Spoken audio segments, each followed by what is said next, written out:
Bonjour à tous et bienvenue sur la chaîne Investir. Aujourd'hui on va parler d'une action qui a une valeur très particulière, c'est Dassault Aviation. Donc pour ceux qui ne connaissent pas l'action ou l'entreprise plutôt Dassault Aviation, c'est un constructeur aéronautique français qui a été fondé en 1929 par Marcel Bloch. Bloch, B-L-O-C-H. Donc on a déjà vu dans les autres vidéos, donc si vous suivez la chaîne depuis un moment, on a vu que dernièrement les actions ou plutôt les entreprises qui ont une connotation plutôt au niveau de tout ce qui va être défense, armée, etc., ont tendance dernièrement à augmenter en bourse. On voit que Thales est une des meilleures actions du CAC 40, on a une augmentation des plus incroyables du CAC 40 cette année, et on a toutes les entreprises de l'armement, tout ce qui est relatif à l'armée, tout ce qui va être technologie, etc., tout ce qui va vraiment toucher à ce domaine-là particulièrement qui va augmenter. Et la raison principale, c'est le conflit ukrainien qui a accéléré justement forcément la croissance de ces entreprises et ça se retransmet directement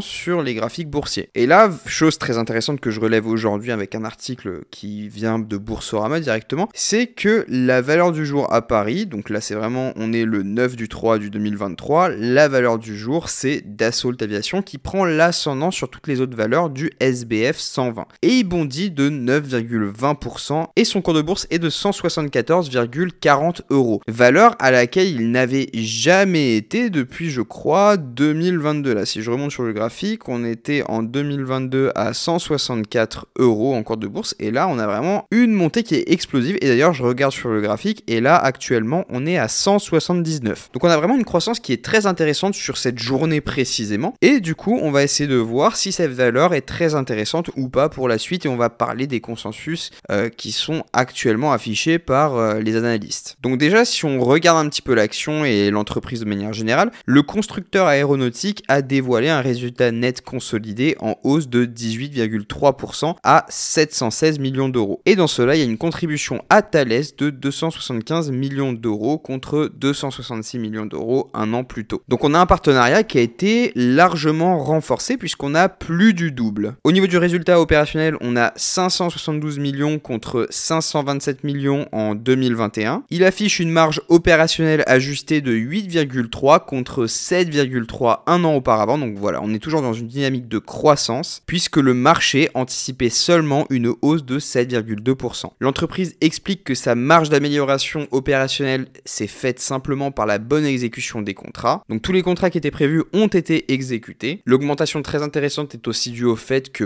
Dassault Aviation annonce que les prises de commande de 2022 s'élèvent à 20,9 milliards d'euros contre seulement 12, et quelques milliards d'euros en 2021. Donc c'est quand même très intéressant et on voit aussi que la part des prises de commande à l'export représente 90%. Je rappelle qu'en 2022, on avait la vente de 92 Rafale qui avaient été achetées, donc 80 par les Émirats Arabes Unis, 6 par l'Indonésie et 6 par la Grèce. Et le carnet de commandes actualisé au 31 décembre 2022 comprend désormais 164 Rafale neufs et parmi ces 164 Rafale, il y en a 125 qui sont dédiés à l'export et seulement 39 pour la France. Dans le domaine civil, en 2022, il y a 64 Falcons qui ont été commandés et 32 Falcons ont été livrés. Le carnet de commandes actualisé au 31 décembre 2022 comprend 7 fois 87 Falcons neufs contre 55 à la fin de 2021. Et tout ça, ça amène au fait que on passe d'un carnet de commandes consolidé au 31 décembre 2022 de 35 milliards d'euros contre seulement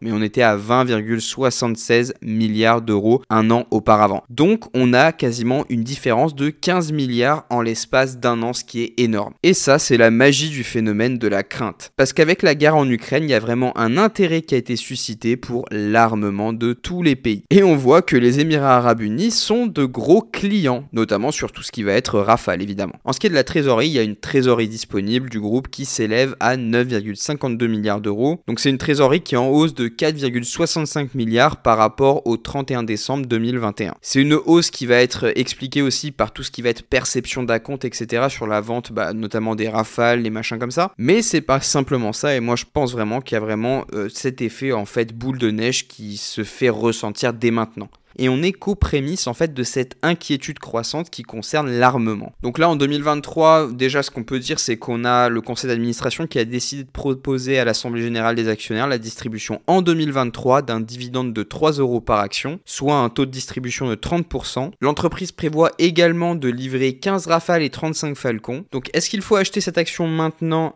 Honnêtement, je ne saurais pas vous dire si vous devez actuellement vous positionner sur ce dossier parce qu'on a une hausse qui est quand même très intéressante. Là, au contraire, si vous détenez des actions, je vous conseillerais plutôt de les vendre puisque en fait le groupe prévoit une baisse du chiffre d'affaires dès l'année 2023. Donc pour ceux qui détiennent des actions d'Assault Aviation, je pense que c'est le moment d'arbitrer et de vendre parce que je vous conseillerais toujours de vendre au point le plus haut évidemment et je pense que c'est un des points les plus hauts qu'on va pouvoir atteindre sur les prochaines années avec cette action en particulier. À part si vous souhaitez conserver l'action plus longtemps, etc. Mais là, je pense qu'on a atteint un sommet qui est historique déjà pour l'action et que au vu des perspectives de l'année 2023, on va avoir, comme l'annonce justement le conseil d'administration, on va avoir un chiffre d'affaires qui va être beaucoup moins important et forcément on va avoir une décroissance de la valeur sur le marché tout simplement. Donc si vous avez une logique qui va être court-termiste avec cette action, je vous conseille plutôt de la vendre maintenant puisqu'on est sur un pic très intéressant. Vous pouvez faire une potentielle plus-value qui n'est pas des moindres normalement. Si vous avez une logique plutôt long terme et que vous pensez comme moi que toute cette inquiétude qui va être liée à l'armement